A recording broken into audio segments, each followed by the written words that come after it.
2023 marked the 7th time in school history powerhouse LSU took home a national championship, which was good for second in college baseball history. In the mix, newly appointed head coach Jay Johnson pulled off this feat in his second season at the helm. But the biggest story of the year was junior Dylan Crews, who was coming off an SEC Player of the Year award in 2022, and transfer Paul Skenes, who was a two-way sensation at Air Force. During Skenes' freshman year, he was surprisingly the team's closer, appearing in 48 games, recording 11 saves with a 2.70 ERA, and with the stick it was an elite hitting season. Skenes was an absolute force, hitting .410 with 11 home runs, 43 ribbies, and had 21 doubles. His sophomore season offered more of the same, but it was on the mound where things truly shifted. This is where he began flashing the same dominance that would eventually define his historic final season at LSU. In 85 innings, he went 10-3 with a 2.73 ERA, striking out 96, a performance that landed him the John Olerud Award, which is handed out to the top two-way player in the country. Now, I know exactly what you're asking. Why did Paul Skenes opt to transfer out of Air Force? Well, when asked, he stated he decided to pursue professional baseball, but in order to do so, he'd have to transfer prior to his junior season. The reason? Well, if Skenes stood with Air Force, he'd run the risk of being pulled and getting enlisted to serve. This decision not only propelled him towards potentially having one of the greatest college pitching seasons in history, but it also resulted in a massive $9.2 million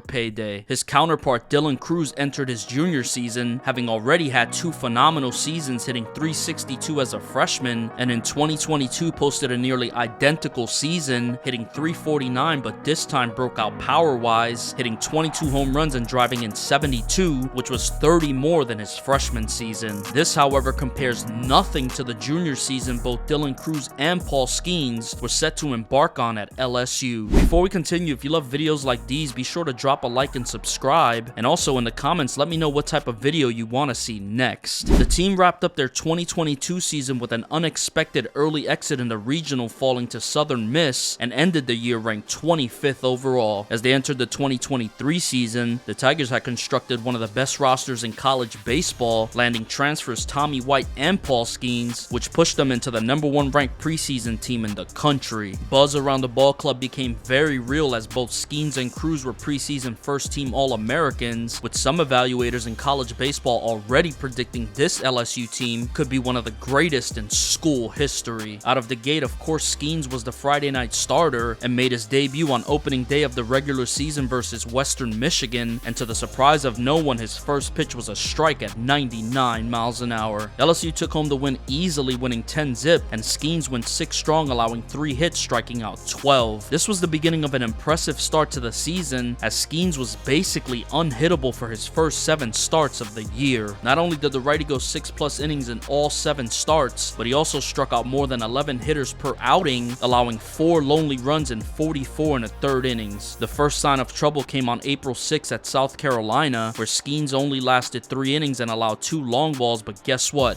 He still punched out 8. Teammate Dylan Crews went on a tear of his own to start the season, and it was one that may have put the entire country on notice. After going 2 for 3 to open the season, Crews went hitless in Game 2 versus Western Michigan, but after that, the next time he went hitless was nearly 2 months later. Crews proceeded to go on an insane 26-game hit streak, which included a 5-hit game and 14 multi-hit performances. LSU simply dominated the regular season, and so did Paul Skenes. In 15 regular season starts, he posted a 10-2 record with a 1.19 ERA across 89 innings, and get this, in 12 of his 15 starts he recorded double-digit strikeouts, with the other 3 outings being an 8, 9, and 3 strikeout performance. Arguably his best start of the season came on May 5th at Auburn, where Skenes struck out 15 of the 28 hitters he faced in 7 1/3 innings and flashed 103 on the radar gun. Besides the elite stuff, what made Skenes scary was he simply didn't walk hitters, as he averaged just under 1.5 walks per 9 innings. Teammate Dylan Crews just kept on leading the charge for the offense, as he ended the season on a 9-game hit streak, racking up 16 hits during that stretch. The standout performance of the regular season for Crews came on April 22nd at Ole Miss, where the righty had 2 home runs, 6 ribbies, and a total of 9 bases. Now, what I'm about to tell you may be the most impressive thing yet. Crews ended the regular season on a 75-game on-base streak.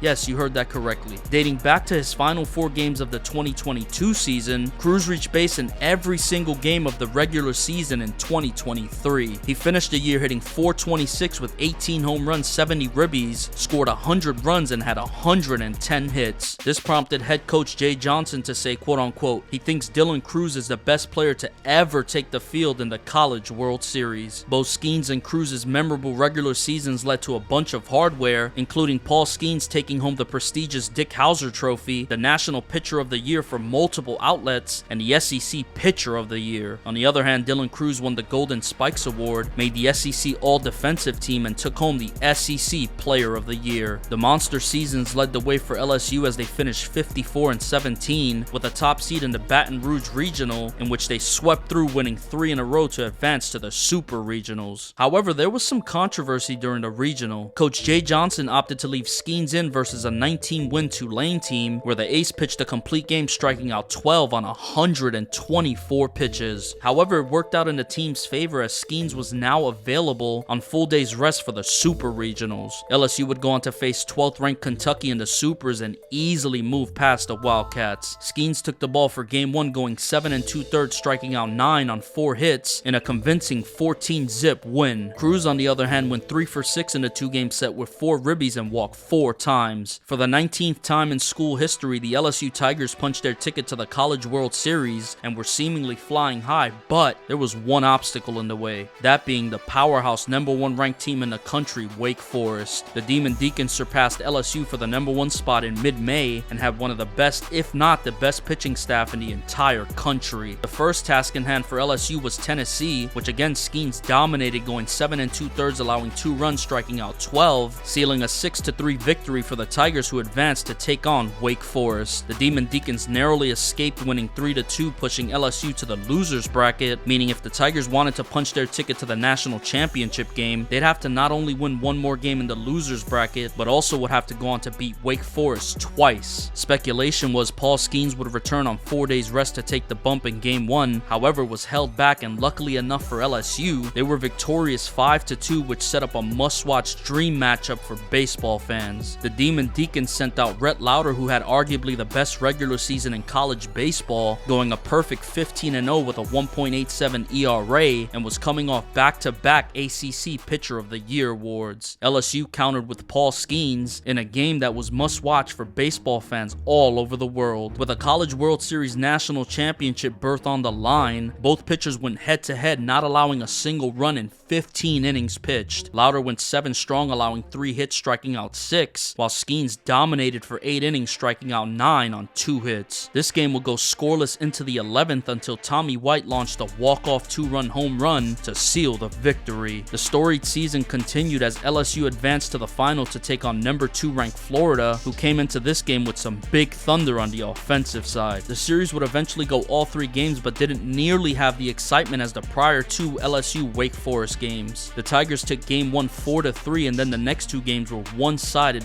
blowouts. Florida won Game 2 24-4, and LSU won the clincher 18-4. Paul Skenes didn't throw a single pitch the entire 3 games, while Dylan Crews hit 512 at-bats and led the charge in Game 3, going 4 for 6, scoring 3 runs. This capped off a memorable season with both Skenes and Crews cementing their names as 2 of the greatest players to ever step foot in Baton Rouge. With the national championship in the books, the pair just continued to make history as they became the first players from the same school to be selected 1st and 2nd overall in the MLB draft. Dylan Crews was the clear-cut #1 overall pick, but after some speculation he didn't want to play in Pittsburgh and would be demanding a larger signing bonus, the Pirates went with Skenes at 1 and the Nationals landed Crews 2nd overall. Paul Skenes became just the 2nd LSU player to be the #1 overall pick behind right-handed pitcher Ben McDonald, who was taken 1st overall by the Baltimore Orioles in 1989. Immediately after being drafted, the pair jumped into baseball's top 10 prospects, with rumors even swirling the Pirates would have Skenes skip the minors entirely and jump